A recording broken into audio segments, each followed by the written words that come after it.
యెర్మీయా గ్రంథము 40 అధ్యాయము మొదటి 3 వచనాలు చూస్తాం.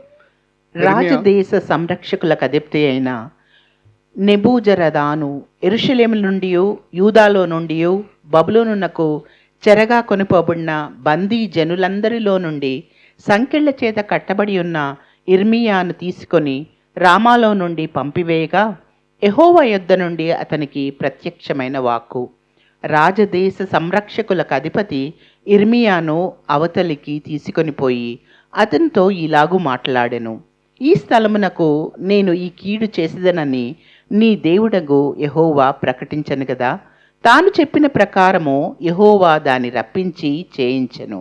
మీరు యెహోవాకు విరోధముగా పాపం చేసి ఆయన మాటలు వినకపోతిరి గనుక మీకు ఈ గతి పట్టినది.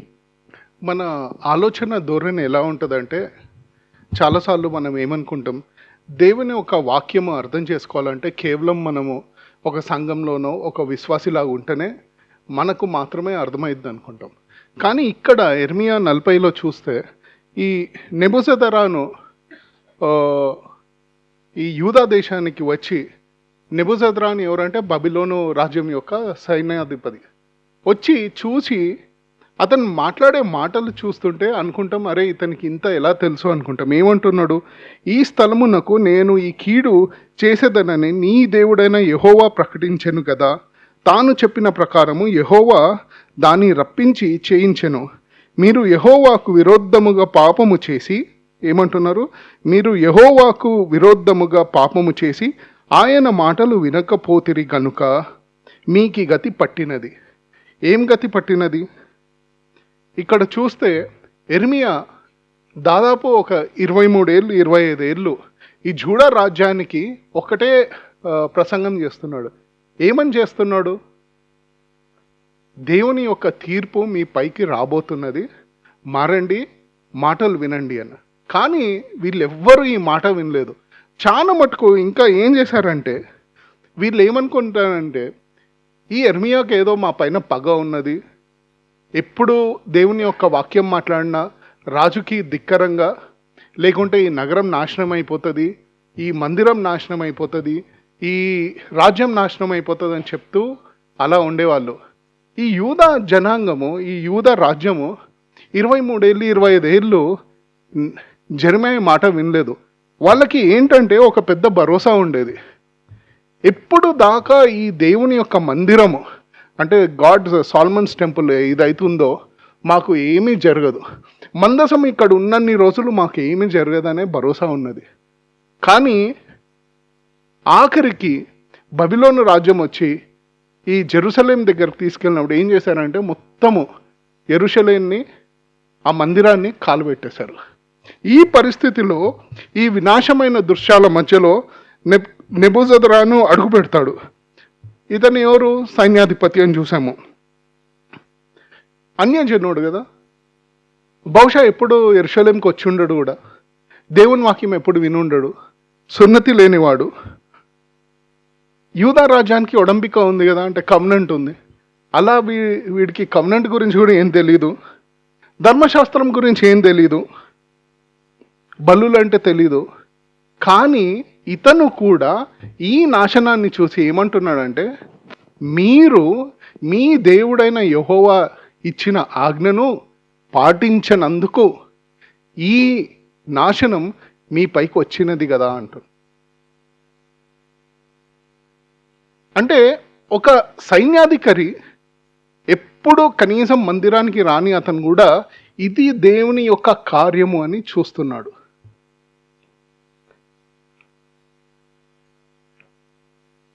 చాలాసార్లు మనం ఏమనుకుంటామంటే, దేవుడు ఎన్నో వార్నింగ్స్ ఇస్తూ ఉంటాడు, కానీ మనం వినం. ఈ ఉదయకాలం ఏం చేస్తామంటే, ఈ సందర్భంలో ఉన్న ఒక 6 క్యారెక్టర్ల గురించి చూస్తాం. ఎవరెవరు ఉన్నారు? నెబూజరదాను ఉన్నాడు, యెర్మీయా ఉన్నాడు, ఇంకా చుట్టుపక్కల కాస్త హిస్టరీకి వెళ్ళి అసలు ఈ నాశనం కాకముందు ఎక్కడి దాకా ఉన్నాము అని చూస్తే మనం కొన్ని స్లైడ్స్ చూసి చెప్దాం. దాని ముందు మనం అర్థం చేసుకోవాల్సింది ఏంటంటే, యూదా వాళ్ళకి దీని గురించి తెలీదా? తెలుసు, కానీ వినలేదు, విశ్వాసం లేదు వాళ్ళకి. ఆ ప్రవక్త పైన క్వశ్చన్ మార్క్ ఉండేది ఎప్పుడు. ఈ సగం విశ్వాసం ఉండటం చాలా ఘోరమైన పరిస్థితి. మనం చాలాసార్లు ఎలా ఉంటామంటే అల్ప విశ్వాసులం అంటారు, నాకు సగం విశ్వాసం ఉంటుంది. వీళ్ళు విశ్వాసం లేని వాళ్ళు ఒకళ్ళు గుడ్డోళ్ళు అయితే వాళ్ళే బెటర్. అంటే ఈ సగం విశ్వాసులు ఈ అస్సలు దేవుని తెలియని వాళ్ళకంటే ఘోరమైన ప్రమాదంలో ఉంటారు. దేవుని తెలియని వాళ్ళు ఏం చేస్తారు, దేవుని యొక్క కార్యం చూస్తే అయ్యో ఈ దేవుని యొక్క కార్యం అని భయంతో అయినా చూస్తారు. ఈ సగం విశ్వాసం ఉన్న వాళ్ళు ఏం చేస్తారంటే దేవుని యొక్క కార్యం చూసినా ఇది మన వల్ల కాదు, ఇది ఇలా ఉంది, ఇది అలా ఉంది అనుకొని వాళ్ళకు వాళ్ళు ఏదో ఒప్పుదల ఏదో చెప్పుకొని ఇది ఏం కాదు జరగదు అనుకుంటారు. సో ఏం చేస్తామంటే ఈ నెబుజద్రాను ఈ పరిస్థితిలో మాట్లాడే ముందు కొంచెం వెనక్కి వెళ్ళి అసలు ఈ యూదా దేశంలో కొంచెం హిస్టరీ ఎలా ఉందో చూద్దాం. మనము 640 బీసీకి వెళ్తే స్లైడ్ అన్నాను.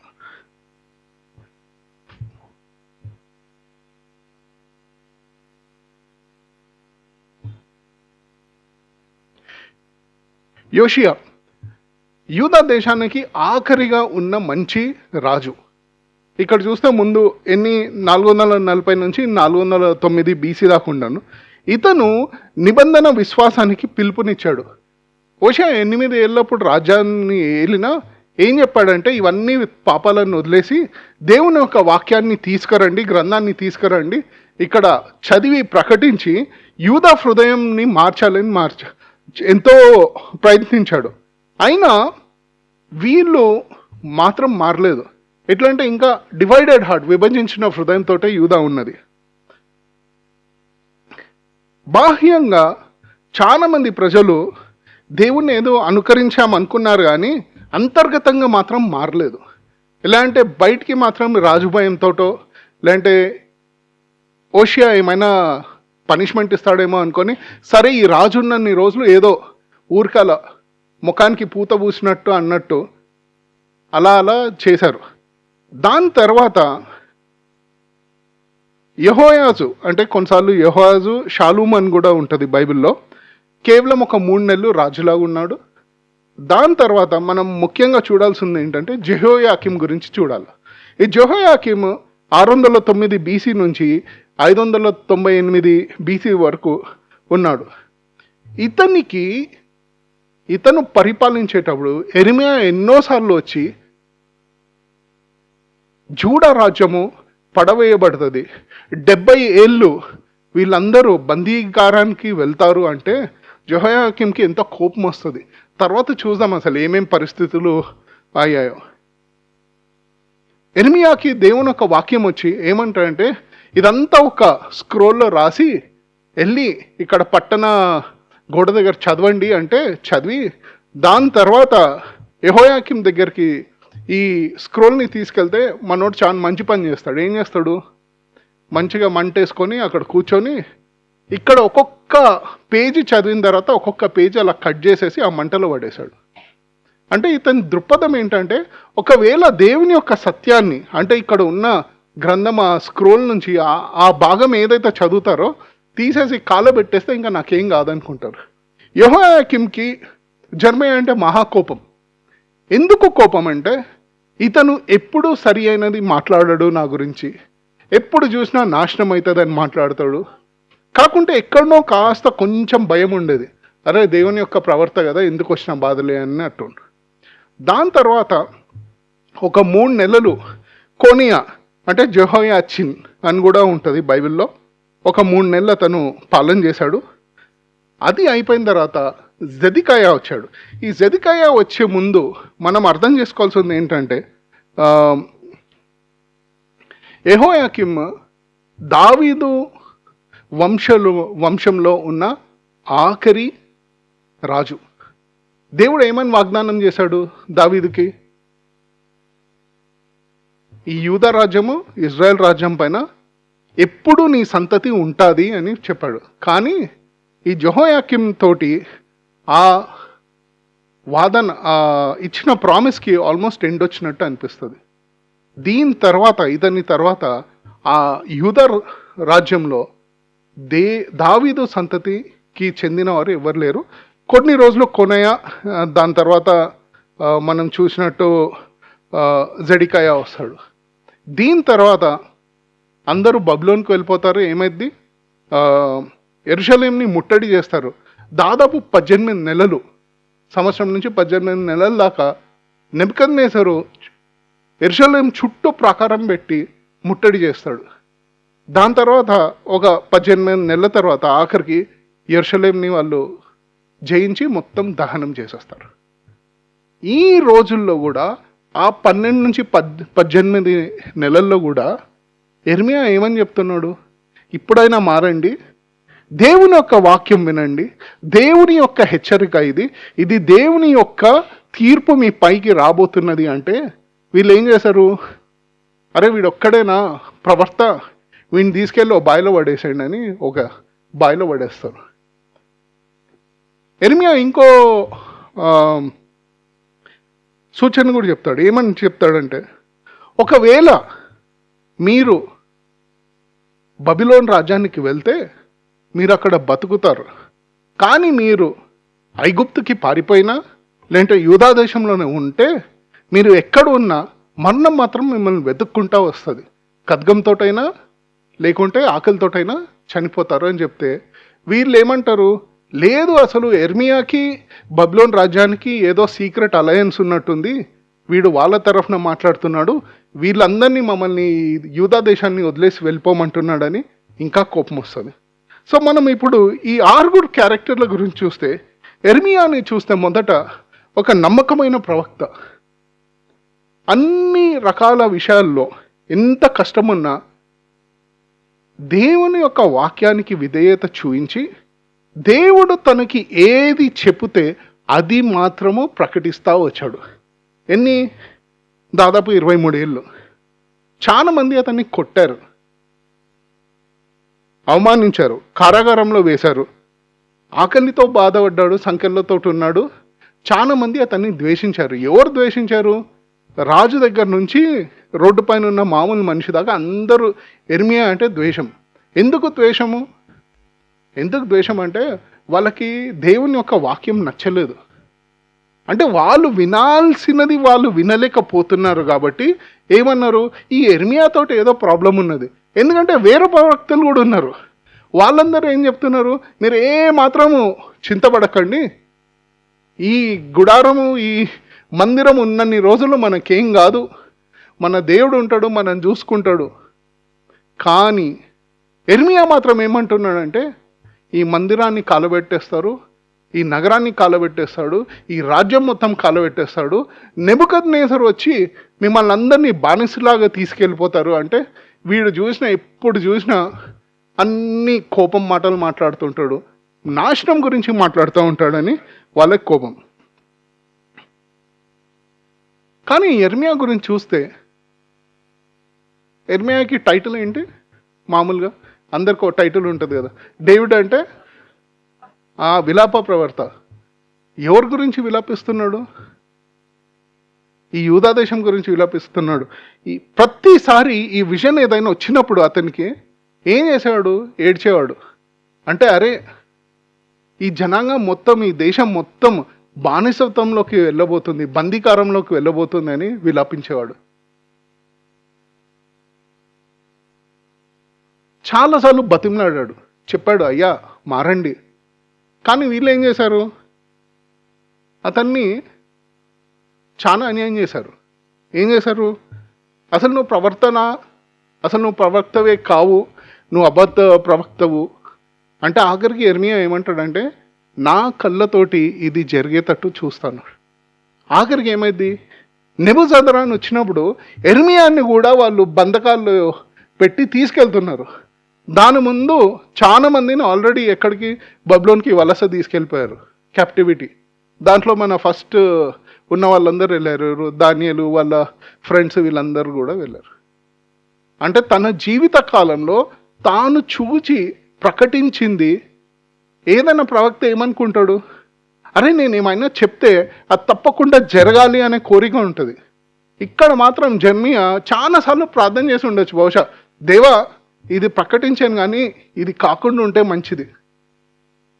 దేవుని సన్నిధిలో ఎన్నోసార్లు విలపించుంటాడు, దేవా ఇది. అంటే అర్థమవుతుందా? ఒకవేళ దేవుడు యెర్మియా ప్రార్థన ఆలకించుంటే ఏమయ్యేది? వీళ్ళు అన్నది కరెక్ట్ అయ్యేది కదా. అరే వీడు అన్ని అబద్ధాలు చెప్పేవాడు, చూడు ఏం కాలేదు క్యాప్టివిటీ అని. కానీ దేవుని తీర్పు మారలేదు. ఇర్మియాని ఒక వచనంలో మనము డిస్క్రైబ్ చేయాలంటే, విశ్వాసపాత్రమైన విధేయతకు ధార్మిక స్వరూపం వంటివాడు. ఎందుకంటే రాజ్యాలు మారిపోయినా దేవుని యొక్క మాట ఎప్పుడు నిలిచి ఉంటుంది అని. అంటే యెరెమీయా ద్వారా వచ్చిన దేవుని యొక్క మాట, రాజ్యం మారిపోయినా మాట మాత్రమే అలానే నిలిచి ఉంది. ఇప్పుడు రెండో వ్యక్తి గురించి చూస్తాం, నెబుకద్నెజర్. చాలాసార్లు మనం నెబుకద్నెజర్ గురించి చదివినప్పుడు దానియేలు గ్రంథంలో చూస్తాము ఇదేదో కాస్తుందని. కానీ యాక్చువల్లీ యెరెమీయా ఇంకా రెండో రాజుల గురించి చదివితే నెబుకద్నెజర్ గురించి చాలా స్పష్టంగా ఇంకా ఎన్నో విషయాలు తెలుస్తాయి. ఇక్కడ నెబుకద్నెజర్ని మనము ఒకవేళ వర్ణించాలంటే, దేవుని సౌరభత్వానికి అతని అధికారానికి తెలియకుండానే తాను పాత్రుడయ్యాడు. అంటే in God's great plan he is become a pawn in God's plan. Nebuchadnezzar ఏమనుకున్నాడంటే, అరే నేను ఇజ్రాయెల్ దేశాన్ని, జూడా దేశాన్ని, ఐగుప్తు రాజ్యాన్ని, అన్ని రాజ్యాలను ఒకదాని తర్వాత ఒకటి విజయం చెందుతున్నాను అనుకుంటున్నాడు. కానీ అతనికి అర్థం కాని ఏంటంటే, దేవుని యొక్క ప్రణాళికలో నెబుకద్నెజరుని దేవుడు తన సౌరభత్వంతో శక్తితోటి ఒక పావు లాగా వాడుకుంటున్నాడు. అది నెబుకద్నెజర్కి తెలీదు. ఇంకా అసలు బైబిల్ చదివితే దేవుడు ఏమంటాడంటే, యెరెమీయా 25:9లో, నేను నెబుకద్నెజరును నా సేవకుణ్ణి పంపుతున్నాను అంటాడు. అంటే ఏమంటున్నాడు దేవుడు? నెబుకద్నెజర్ నా సేవకుడు అంటున్నాడు. నెబుకద్నెజర్కి తెలుసా ఈ దేవుడు ఎవరో? తెలీదు. కానీ దేవుడు ఏమంటాడంటే, ఇతను నాకు పనిచేసే సేవకుడు వంటివాడు. ఇంకా ఏమంటున్నాడు? నెబుకద్నెజరు వేసే ప్రతి ఒక్క అడుగు దేవుని యొక్క ప్రణాళికలో, దేవుని గీసిన గీతలోనే పడేది. చాలాసార్లు ఒకవేళ మనం అనుకోవచ్చు, అనుకుని నెబుకద్నెజర్ లాగానో లేకుంటే వేరే వాళ్ళలాగానో, నేను ఏదో సాధించేశాను, నేనేదో జయించేశాను, ఈ పెద్ద రాజ్యాన్ని సాధించాను, ఈ పెద్ద రాజ్యానికి రాజునయ్యాను అనుకుంటారు. కానీ దేవుడు గీసిన గీతకి తప్ప ఒక్క అడుగు కూడా అటు ఇటు పడదు. అంటే మనం ఎవరైనా ఒకవేళ ప్రెసిడెంటో, ప్రైమ్ మినిస్టరో, సీఎంఓ, ప్రాజెక్ట్ మేనేజరో, లీడరో అయ్యామనుకుంటే ఇంకా నేను సాధించాను అనుకోకండి. దేవుని యొక్క ప్రణాళికలో నువ్వు దేవుని యందు విశ్వాసం ఉంచినా ఉంచకపోయినా, నమ్మినా నమ్మకపోయినా, తన సార్వభౌమత్వం కిందనే అందరము జీవిస్తూ ఉంటాం. అది మనం అర్థం చేసుకోవాలి. నెబుకద్నెజర్కి ఇది తర్వాత అర్థమైద్ది. ఎలా అర్థమైద్ది? ఇలా బబులోన్ చూసి ఇదంతా కట్టింది నేనే కాదా అనుకుంటే, ఆ మాటలు తన నోటి నుంచి బయటకి రాకముందే ఏమంటాడు? దేవుడు తీర్పు తీర్చాడు. దాని తర్వాత ఏమైందో మనం చూసాం. అలానే నెబుకద్నెజర్కి, ఎవరు నెబుకద్నెజరు? మామూలు రాజు. కానీ అతనికి కూడా యెరెమీయా అంటే కాస్త భయం ఉండేది. ఏం చెప్పాడు? నెబుజద్రాన్కి ఏమని చెప్పాడంటే, యెరెమీయాకి దగ్గరికి వెళ్ళి బంధకాల నుంచి తీసేసి అతను ఎక్కడ జీవిస్తానంటే అక్కడ ఉండమని చెప్పు, అతన్ని మాత్రము చెరసాల్లో పెట్టకండి, బంధకాల్లో పెట్టకండి అన్నారు. వ్యత్యాసం చూసారా? ఇక్కడ దేవుడు అంటే తెలియని రాజు, దేవుడు అంటే తెలియని సైన్యాధికారి, ఇతను దేవుని యొక్క ప్రవక్త.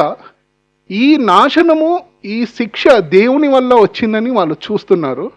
ఆ ప్రవక్తకు ఇవ్వాల్సిన గౌరవం ఇస్తున్నారు. కానీ యూదా రాజులు, యూదా పెద్దలు, యూదాలో పెరుగుతున్న ఇజ్రాయేలు అందరూ వాళ్ళు మాత్రము ఈ ప్రవర్తన చూసి దూషిస్తూ ఉన్నారు. వాడిని చంపేయాలి. ఏమంటారంటే, మొదటిసారి దేవుని యొక్క వాక్కు వచ్చి యెరెమీయా ఈ సిటీ గోడ దగ్గర నిలబడి మాట్లాడుతుంటే ఏమన్నారంటే, వీడిని చంపేయండి, వీడికి మరణ శిక్ష వేయాలి. ఎందుకు? మాకు నచ్చనిది మాట్లాడుతున్నందుకు ఇవన్నీ ఇలా మాట్లాడుతూ ఉంటాడని.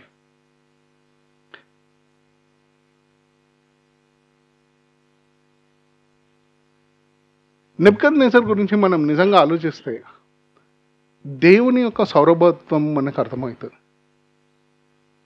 ఇప్పుడు మూడో రకమైన క్యారెక్టర్ చూద్దాం. మొదటిసారి దేవుని యొక్క వాక్కు ఎర్మియా దగ్గరకు వచ్చినప్పుడు ఏం చేస్తాడంటే బరక్కుకి వెళ్ళి ఒక గ్రంథంలో ఇవన్నీ రాసేసి ఆ స్క్రోల్ని తీసుకెళ్ళి సిటీ దగ్గర మెయిన్ ప్లేస్ వాల్ ఎక్కడైతే ఉంటుందో ఆ సిటీ గేట్ దగ్గర వెళ్ళి మొత్తం చదువుతాడు. చదివితే అక్కడ ఉన్న అధికారులందరూ వింటారు. విని కొంతమందికి కోపం వస్తుంది.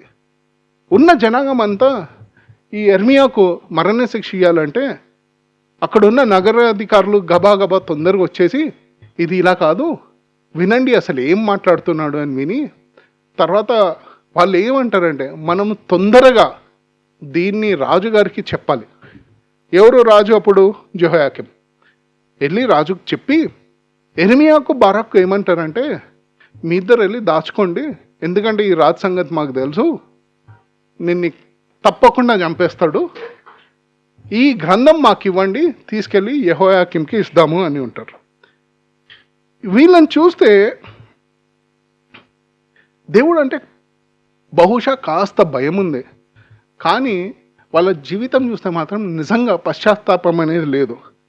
ఎందుకంటే ఈ వాక్యము వారి హృదయాన్ని తట్టింది, కానీ దేవుని తీర్పు తమ మీద వస్తుందని మాత్రం వాళ్ళు నమ్మట్లేదు.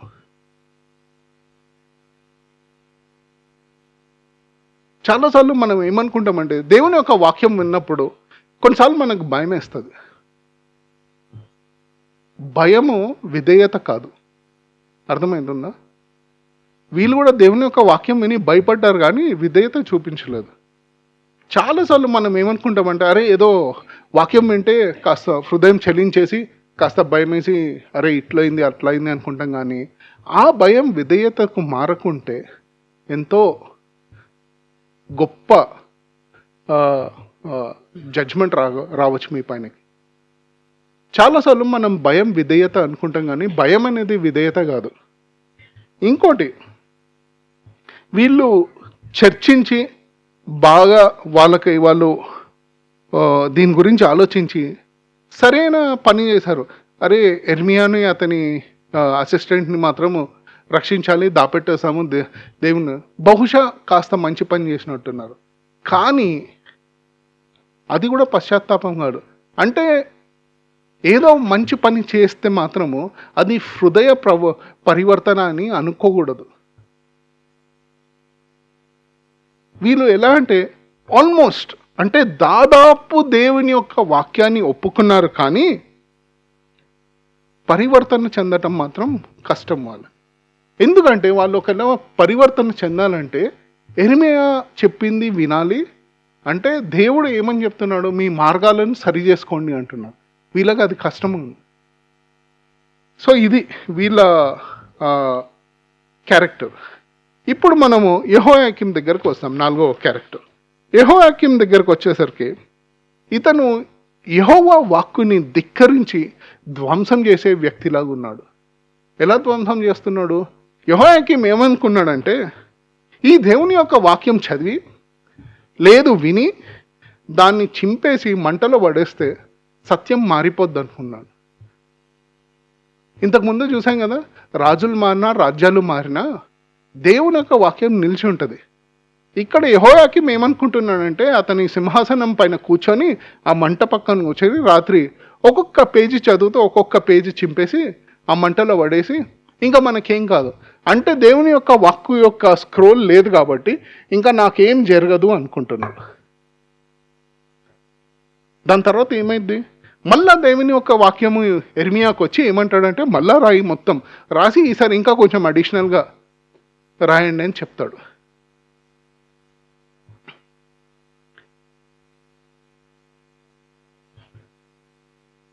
మనం అర్థం చేసుకోవాల్సింది ఏంటంటే దేవుని యొక్క వాక్యాన్ని మనం ధిక్కరించిన లేదు ఒకళ్ళ పడేసిన పక్కన చింపేసి కాలబెట్టేసిన దేవుని యొక్క వాక్యం మాత్రం మారదు. చాలాసార్లు మనం ఏమనుకుంటామంటే ఒకవేళ దేవుని యొక్క వాక్యం మనకి వస్తే ఇలానే ప్రవర్తిస్తామా? ఏం చేస్తాం? అరే ఒకవేళ దీని గురించి మనం మర్చిపోయి లేదంటే పక్కన పెట్టేస్తే ఇంకా మనకేం కాదు.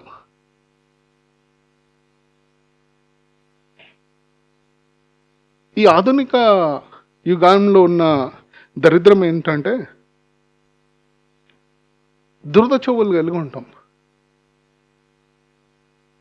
చాలా మటుకు చాలా మంది ఏం చేస్తారంటే నీకు వినాలనిపించే విషయం గురించి బోధించే వ్యక్తిని ఎత్తుక్కుంటా వెళ్ళి అతన్ని పిలుచుకొని అయ్యా నాకు చెప్పండి అంటారు. దీన్ని దురద చెవులు అంటారు. మనకి ఎటువంటి దురద ఉందో అటువంటి మనిషి దొరుకుతాడు. చాలా ఛానళ్ళు ఉన్నాయి, చాలా టీవీలు ఉన్నాయి, చాలా కామెంటరీలు ఉన్నాయి. యెహోయాకీం లాంటి వాడు నాకు ఈ వాక్యం నచ్చలేదు అంటే వాక్యాన్ని మార్చేద్దాం, దీన్ని కాలబెట్టేసి నాకు నచ్చింది. ఏం చేశాడు యెహోయాకీం? అరే ఇర్మీయాని పక్కన పెట్టండి, వీడొక్కడే నా ప్రవర్త, వేరే వాళ్ళు ప్రవర్తలు లేరా, వాళ్ళని పిలవండి అని చెప్పండి, ప్రవర్తించండి, చెప్పండి. యెహోవా దేవుడు ఏమంటున్నాడంటే ఏం పర్లేదు రాజు, మీకు మాత్రం ఏం కాదు, ఈ మందిరం ఇలానే ఉంటుంది, ఈ రాజ్యం ఇలానే ఉంటుంది, మీరు ఇలానే ఉంటుంది. ఇదే దురద చెవులు అంటే. దేవుని యొక్క వాక్యము వీళ్ళు కప్పి పెట్టేసి, లేదంటే దుప్పటి కిందనో దిండి కిందనో పెట్టేసి, లేకుంటే చర్చి ఈ చర్చి నచ్చకుంటే పక్క చర్చికి వెళ్ళిపోయి, ఈ థియాలజీ నచ్చకుంటే పక్క థియాలజీకి వెళ్ళి ఎత్తుకితే నీకు నచ్చేది చెప్పే బోధకుడు 100% దొరుకుతాడు. ఇదే దురద చెవులు అంటూ. పాపం వాడి చెప్పేవాడు ఎట్లా నరకంకి వెళ్తాడు, వాటితోటి మీరు కూడా ఫస్ట్ క్లాస్ టికెట్. యెహోయాకీంకున్న స్వభావం ఏంటంటే తిరుగుబాటుతనం, రిబెల్ నేచర్. ఇంకా దేవుని యొక్క వాక్యాన్ని ధ్వంసం చేసే నేచర్. జాగ్రత్త ఉండాలి. ఇతను కఠినమైన హృదయానికి ఒక ప్రతిరూపం లాగా ఉన్నాడు, ప్రతిబింబం లాగా ఉన్నాడు. యెహోయాకీం తర్వాత ఆఖరికి దావీదు వంశంలో ఆఖరి రాజులాగా ఉండి, దాని తర్వాత ఎవరు వచ్చారు? సిద్కియా వచ్చాడు. ఈ సిద్కియా ఇంకా కొంచెం విచిత్రమైన వ్యక్తి. 37-38 చాప్టర్లో ఇర్మీయాలో సిద్కియా ఒక బలహీన భక్తికి చిత్రం వంటివాడు, ప్రతిబింబం వంటివాడు. సిద్కియా ఏమంటాడంటే వెళ్ళి ఇర్మీయాని పిలుస్తాడు. కానీ ఏమంటాడంటే, ఇర్మీయా పొద్దున్న రాకు, రాత్రి కాస్త చీకటైన తర్వాత అందరు పడుకున్న తర్వాత వెనక నుంచి వచ్చేసాయి అంటే కొంచెం నేను మేకింగ్ ఎ డ్రమాటిక్. సిద్కియా ఏమంటాడంటే ఇర్మీయాని తీసుకొని రండి, నేను అతనితోటి ప్రైవేట్గా ఎవ్వరు చూడనప్పుడు మాట్లాడతాను. అడుగుతాడు. ఏమని అడుగుతాడు? దేవుని వాక్యం ఏం చెప్తున్నది, దేవుని యొక్క హెచ్చరిక ఏం చెప్తున్నదంటే ఇర్మీయా అదే చెప్తాడు. మళ్ళా ఒకవేళ నువ్వు యూదాలోనే ఉంటే చనిపోతావు, లేకుంటే కత్తితోటి చనిపోతావు, లేదంటే ఆకలితో చనిపోతావు. ఒకవేళ ఐగుప్తు నమ్మి అక్కడికి పారిపోయినా ఉంటావు. కానీ నువ్వు కూడా ఒకవేళ బబిలోన్కి వెళ్ళిపోతే అక్కడ నువ్వు క్షేమంగా ఉంటావు. మంచిది, విన్నాడు, సత్యం తెలుసుకున్నాడు. కానీ సిద్కియాకు ఒక ప్రాబ్లం ఉంది. ప్రాబ్లం ఏంటంటే వేరేళ్ళు చూస్తే ఏమనుకుంటారో, అరే వీళ్ళు చూసి అరే నేను ఇర్మీయాతో మాట్లాడుతుంటే అందరు ఏమనుకుంటారో నా గురించి అని సీక్రెట్గా మాట్లాడుకుంటారు. కానీ పబ్లిక్గా ఏమంటాడు? ఇవన్నీ మనతోటి ఏం కావు, ఇర్మీయాకు నాకు సంబంధం లేదు, దేవుని యొక్క వాక్యానికి నాకు ఏమాత్రం సంబంధం లేదు, ఇలా ఉంటారు. ఇతనికి దేవుని వాక్యం తెలుసు, దేవుని యొక్క హెచ్చరిక తెలుసు. కానీ అతనికి ఉన్న ప్రాబ్లం ఏంటంటే విధేయత కంటే గొప్పగా మనుషులు తన చుట్టూ ఉన్న అధికారులు, తన చుట్టూ ఉన్న మనుషులు తన గురించి ఏమి అనుకుంటారు అనేది అతని బాధ.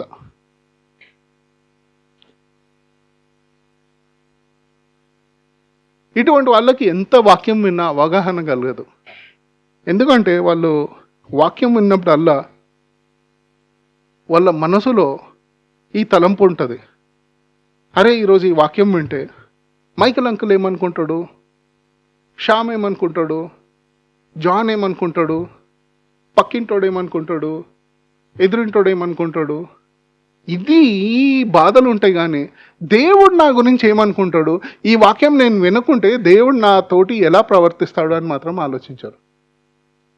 అంటే మన ఇళ్ళల్లో ఛాన్సార్లు ఉంటాయి కదా, ఎప్పుడైనా పెళ్ళిళ్ళు ఇవి అంటే అరే వీళ్ళు ఏమనుకుంటారో, ఎవరు ఉండరు, ఏమనుకుంటారు, ఎవడు ఏమనుకోడు. నిజంగా అవసరం ఉంటే ఎవడు ఉండడు. ఒకవేళ నేను ఇలా ప్రవర్తిస్తే, దేవుని వాక్యం ఇలా వచ్చింది నేను ఇలా మారుతాను అనుకుంటే ఏమనుకుంటారు, అయ్యో మా సోషల్ సర్కిల్లోనో, లేదంటే మా చర్చ్ సర్కిల్లోనో, మా సెల్ గ్రూప్ సర్కిల్లోనో, లేదంటే మా సిటీ సర్కిల్లోనో మనుషులు నా గురించి ఏమనుకుంటారు, అరే వీడు ఏంది ఇట్లా మారిపోయింది అనుకుంటారేమో, నా పేరు తక్కువైద్దేమో, నా హోదా తక్కువైద్దేమో. దీంట్లో ఉన్న భయంకరమైన సత్యం ఏంటి తెలుసా, వీళ్ళు గురించి అనుకునే వాళ్ళందరూ వీళ్ళతోటి చనిపోతారు 20-30 ఏళ్లలో. కానీ రోజు వీళ్ళందరూ నిలబడి యెహోవా దేవుడి ముందు నిలబడినప్పుడు వీళ్ళు ఏమనుకున్నది ఎవడు పట్టించుకోడు. దేవుడు నీ గురించి ఏమనుకుంటున్నాడో దాన్ని బట్టి నువ్వు నిత్యత్వంలో పరలోకంలో ఉంటావో లేదంటే వెళ్ళి నరకంలో ఉంటావో తెలుస్తుంది. అంటే ఏం చేయాలా? కానీ ఒకవేళ సిద్ధికేని చూస్తే అరే పాపం ఎంత ప్రెషర్ ఉండాలా, రాజు రహస్యంగా వెళ్ళి వింటున్నాడు కదా, ఏదో దాచుకోనో గుడిసె కిందనో రాయి కిందనో చదువుతున్నాడు కదా. లేదు, బహిరంగంగా నా గురించి ఎవరు ఏమనుకుంటున్నారని వాళ్ళ జీవితాన్ని వ్యర్థం చేసుకుంటున్నాను. ఇటువంటి వాళ్ళు దేవుని వాక్యం వింటారు. ఒకవేళ సిద్కియాని మనం చూస్తే అనుకుంటాం వీడికి ఎంత భక్తి ఉంటే రాత్రి దేవుని యొక్క ప్రవర్తన పిలిచి ఏంటి చెప్పు చెప్పు అని ఉంటారు. అంటే వీళ్ళు ఎట్లా ఫోన్ చేసి చెప్తారు, అన్న నువ్వు చెప్పు, ఏంటి చెప్పు చెప్పు చెప్పు చెప్తారు. తర్వాత రాత్రి అయిపోయింది, మార్నింగ్ స్టార్ట్ అయింది, బ్యాక్ టు నార్మల్. అవగాహన కలుగుతుంది కానీ ముందడుగు వేయలేరు. ఇది ఎట్లా అంటే విభజితమైన హృదయం, అంటే 2 హృదయాలు 2 మనస్తత్వాలు కలిగి ఉంటున్నారు. మనము మన సాల్వేషన్ గురించి ఆలోచించేటప్పుడు 2 జరగాలి. ఏంటి? హృదయ మార్పు, ఆలోచన తీరు కూడా మారాలి. You have to be transform both in the heart and the mind. చాలాసార్లు హృదయ మార్పు చెందుద్ది, ఆలోచన తీరు మాత్రం మారదు. ముందు చూసాం చూడు, అల్ప విశ్వాసులు, సగం విశ్వాసులు. ఈ హృదయం మారి ఆలోచన మారిన వాళ్ళు చాలా డేంజరస్ ఉంటారు. ఎందుకంటే ఈ ఆలోచన తీరు లోకంలాగా ఉంటుంది, హృదయమో దేవా అని ఉంటారు. ఇక్కడ పొద్దు నుంచి రాత్రి దాకా దేవా దేవా అని ఏడుస్తూ ఉంటారు. వాళ్ళ ఆలోచన తీరు, వారి ప్రవర్తన తీరు మాత్రం మారదు. అది సిద్కియా ఒక క్యారెక్టర్. నిజంగా వీళ్ళు ఒక మాటలో చెప్పాలంటే వీళ్ళు యాక్చువల్గా కవర్డ్స్, అంటే ధైర్యం లేని మనుషులు. దేవుని వాక్యం విని దాన్ని విధేయత చూపించడానికి కాస్త ధైర్యం కావాలి. వీళ్ళు నిజంగా ఏమనుకుంటున్నారు, వీళ్ళకి ధైర్యం లేదు. సిద్కియాని చూస్తే భయపడుతున్నాడు. ఎవరి గురించి భయపడుతున్నాడు? అసలు రాజు కదా, ఆ రాజ్యానికి అత్యుత్తమైన అధికారి ఎవరు? సిద్కియా. కానీ ఎవరి గురించి భయపడుతున్నాడు? అరే వీడు పక్కింటోడు ఏమనుకుంటాడో, వాడేమనుకుంటాడు, వీడేమనుకుంటాడో అనుకుంటాడు. మనం కూడా అలా ఉండొచ్చు. ఆఖరిగా మనం నెబూజరదాను గురించి చూద్దాం. అన్యజనుడైన, దేవుని గురించి అసలు తెలియకపోయినా ఒక సైన్యాధికారి ఏమనుకుంటాడు, ఒక రాజ్యాన్ని గెలిచినప్పుడు ఎంతో గర్వంగా ఉంటాడు కదా. అరే ఈ యుద్ధాన్ని గెలిచాను. వాళ్ళు 12 నుంచి 18 నెలలు యెరూషలేం బయట ఉండి చుట్టూ ముట్టడి చేసి దాని తర్వాత విజయం చెందితే ఎవరైనా మిలిటరీ కమాండర్ ఏమనుకుంటాడు, నా వల్ల, మై మిలిటరీ స్ట్రాటజీ, నా సైన్యం వల్ల మా గొప్ప స్ట్రాటజీ వల్ల ఈ విజయం గెలిచామనుకుంటాడు. ఇతను వచ్చి ఇర్మియాని చూసి ఏమంటాడు? ఇప్పుడు 2:3 మళ్ళీ చదవండి, ఆంటీ చదవండి.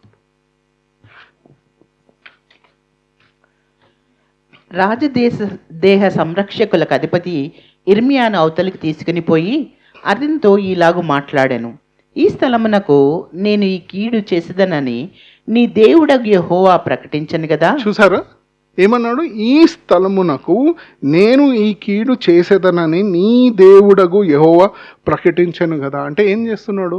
ఇతను ఇర్మియాకి తన వాక్యాన్ని చెప్తున్నాడు. ఇది చెప్పాడు కదా, మీ దేవుడు చెప్పాడు ఇట్లా జరుగుద్దని. అంటే నెబుజద్రాన్ ఏమంటున్నాడు? అరే ఇది నా విజయం కాదు, అసలు ఇది జరుగుద్దని నాకు తెలుసు, ఇది మీ దేవుడైన యెహోవా అని చెప్తున్నాడు. ఇప్పుడు కూడా ఏమంటున్నాడు?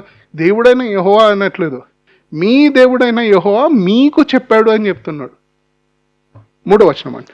తాను చెప్పిన ప్రకారము యెహోవా దాన్ని రప్పించి చేయించెను. మీరు యెహోవాకు విరోధముగా పాపము చేసి ఆయన మాటలు వినకపోతిరి గనుక మీకు ఈ గతి పట్టినది. చూసారా, నెబుజద్రాన్ ఏదో గొప్ప విజయం సాధించాలని అనుకోవట్లేదు, కానీ ఏమంటున్నాడంటే మీరు పాపము చేశారు, ఆయన మాటలు వినకపోతిరి కనుక మీకు ఏం పట్టింది? ఈ గతి పట్టింది. చాలాసార్లు మన జీవితాల్లో ఎట్లుంటుందంటే ఇక్కడి నుంచి ఎవరో వచ్చి చెప్పాల్సిన అవసరం లేదు. దేవుని తెలియని వాడు కూడా కొన్నిసార్లు మన జీవితాలు చూసి అరే నీకు ఇది ఇట్లా అవుతుందంటే నీ దేవుడు చెప్పింది నువ్వు విననందుగా నీకు ఈ గతి పట్టిందా? ఆలోచించండి. మీరే ఒకవేళ నెబుజద్రాన్ అయి ఉంటే, సైన్యాధికారి అయి ఉంటే ఏమనుకునేవాళ్ళు? ఆహా ఏం విజయం సాధించామనుకుంటారు. కానీ అతను కూడా దేవుని యొక్క హస్తాన్ని చూస్తున్నాడు. నెబుజద్రాన్ని నిజంగా ఆలోచించి చూస్తే దేవుడు తీర్పు ప్రకటించాడు అని అతనికి తెలుసు, దేవుడు ఈ కార్యాన్ని చేశాడని తెలుసు. కానీ యూదాని చూస్తే యూదా వాళ్ళు ఏమనుకుంటున్నారు? అరే ఇది మన వల్ల కాదు, ఏదో పాలిటిక్స్ వల్ల జరిగింది. ఇర్మియా ఏమంటున్నాడు?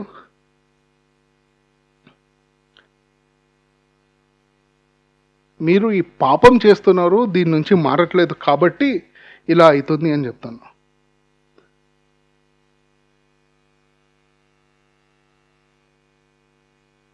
ఈ 5గురిని మళ్ళీ ఒకసారి చూస్తే నెబుకద్నెజర్ని పెట్టేసి పక్కన పెట్టేసి ఇర్మియాని చూస్తే ఏమో దేవుని యొక్క వాక్యం విని, దేవుని వాక్యం ఏం చెప్తే అది ఎంతో జాగ్రత్తగా మనుషులకు నచ్చినా నచ్చకున్నా, వాళ్ళ కోపం వచ్చినా రాకున్నా, వాళ్ళు ద్వేషించినా ద్వేషించకున్నా అదే వాక్యాన్ని ఎంతో నమ్మకంగా పలికాడు.